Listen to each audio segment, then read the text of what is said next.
अजमेर शरीफ में आपको बता रहा था हाँ जी। मैं बताता हूँ कौन सा अजमेर शरीफ है।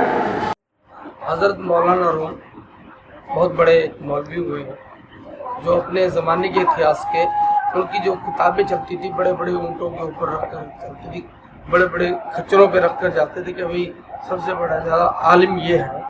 क्योंकि गुरु के बगैर कोई ज्ञान नहीं पता, चाहे वो आत्म ज्ञान हो चाहे दुनियावी ज्ञान हो।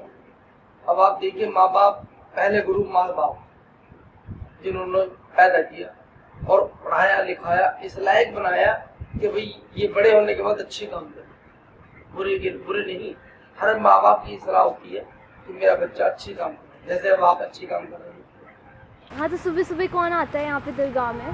बड़े बड़े लोग अपनी बीवियों के लेकर चुके थे ना साबिर साहब, तो आप एक चेला था, तो आपने उनसे कहा था कि जब मैं पर्दा ले लूँ, बेसिकली मैं जब मर जाऊँ, रूह निकल जाए मेरे में से, तो मेरे जनाजे की नमाज, जनाजा समझते हो? नहीं समझते। जनाजा मीन्स कि जब एक लिटाया था उसकी नमाज पढ़ी जाती है जनाजे की, मुसलमान मोमिनन्स में होता है ना। हाँ जी।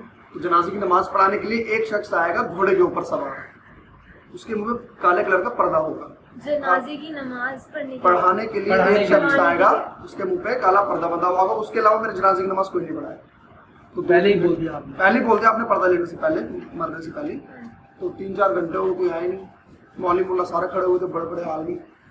तो फिर एक शख्स आया बहुत दूर से, तेजी से आ रहा था, आराम पहन रखा था उन्होंने, काले कलर का साफा, पगड़ी बांध रखी थी, बहुत तेज आ रहा। जब वो आया उसने जनाजे की नमाज साबिर साहब ने पढ़ाते हुए चलने लग गया। तो आपके जो चेला था, मुरीद जो था आपका, उसने उनके पैर पकड़ लिए कि महशर के दिन, महशर मत, जब मैं मर जाऊंगा मैं भी पूरा हो जाऊंगा और हम सब ने जब महशर में मिलना है, हमसे खुदा सवाल जवाब करेगा, ईश्वर सवाल जवाब करेगा कि तेरे पीर मतलब तेरे गुरु की नमाज किसने पढ़ाई, तुझे भी नहीं पता। तेरे पीर, तेरा गुरु चेले से पूछेगा कि किसने पढ़ाई नमाज, तेरे को भी नहीं पता। आपने उससे कहा जो घोड़े वाला था, सवार था उसे। तो जब आपने अपना नकाब हटाया तो आप खुद ही आए थे अपनी जनाजे की नमाज पढ़ाने के लिए। वो वहां मरे हुए थे और खुद ही नमाज पढ़ाने के लिए आए।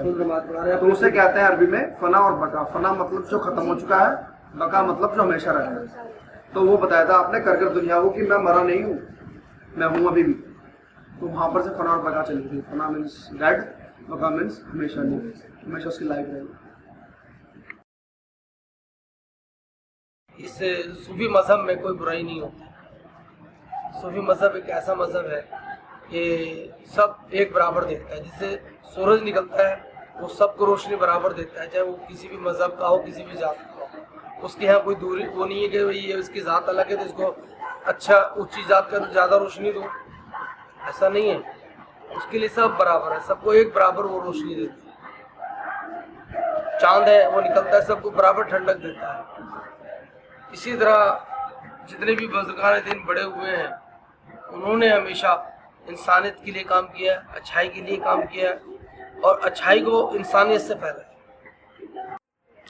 देखिए, कव्वाली के माध्यम से जो कव्वाली होती हैं उसमें सभी ऋषि मुनियों के और अच्छे नाम लिए जाते हैं। जैसे बाबा बुल्ले शाह का भी आता है कलाम और बाबा फरीद का भी आता है और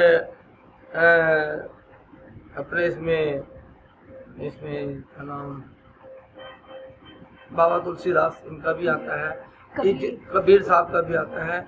ये सब जितने भी ऋषि मुनि हुए ना, इंसानियत के लिए पैदा हुए, उन्होंने इंसानियत को पैगाम पहुंचाया। कव्वालियों के माध्यम से उनको मैसेज आता है। जैसे कीर्तन करते हैं हम लोग मंदिर में, गुरुद्वारे में, वो पढ़ने के बाद जो उसका अर्थ समझता है उसको तो वो बात पता लग जाएगी, हाँ इसका अर्थ ये और इस तरफ जाना चाहिए हमको। और जिसको अर्थ नहीं मालूम है उसको हिंदी भाषा में समझाना पड़ता है कि इसका अर्थ ये है, आप ऐसे चलोगे तो आप बुराई से बच जाओगे और अगर आप इस तरफ गए तो बुराई की तरफ जाओगे और इधर गए तो अच्छाई की तरफ आ जाओगे। सेवा करनी पड़ती है, कहना मानना पड़ता है, अपनी इंद्रियों को काबू में करना पड़ता है, अपने नफ्सों को काबू में करना पड़ेगा। यहाँ पर ये मामूली बात नहीं, किताबें पढ़ ली और लोगों को लेक्चर दे दिया, ऐसा नहीं है। यहाँ पे प्रैक्टिकल करके बताना होगा, तब जाके बात बनेगी, इससे पहले कुछ नहीं।